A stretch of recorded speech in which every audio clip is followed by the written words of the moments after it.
Welcome to Mental Fitness Fridays. I'm Hans Schulstead. May is Mental Health Awareness Month, so this month we'll be focusing on mental health topics. This week's is timely and important. Over the last couple of months, 5 college student athletes have died by suicide.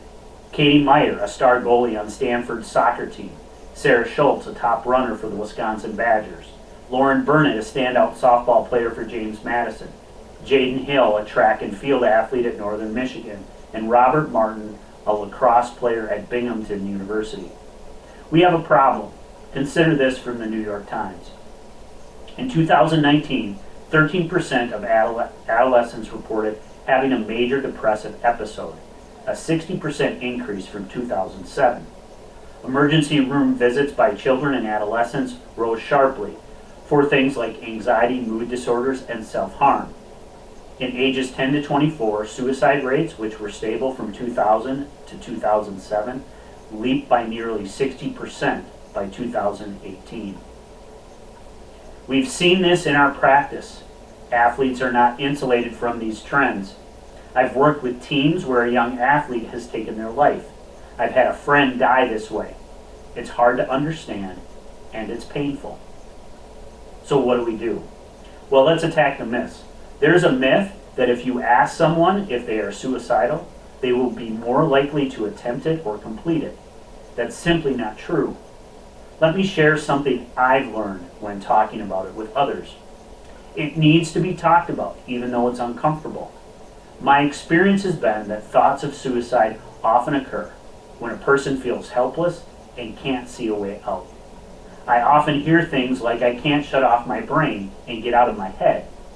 Not being here feels like the only way to make it go away.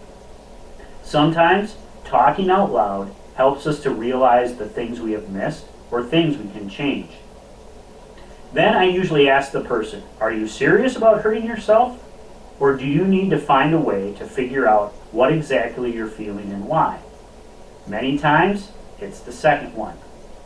If the answer is yes, I'm serious, then you need to take them to the emergency room or call 1-800-273-8255 or text CONNECT to 741-741.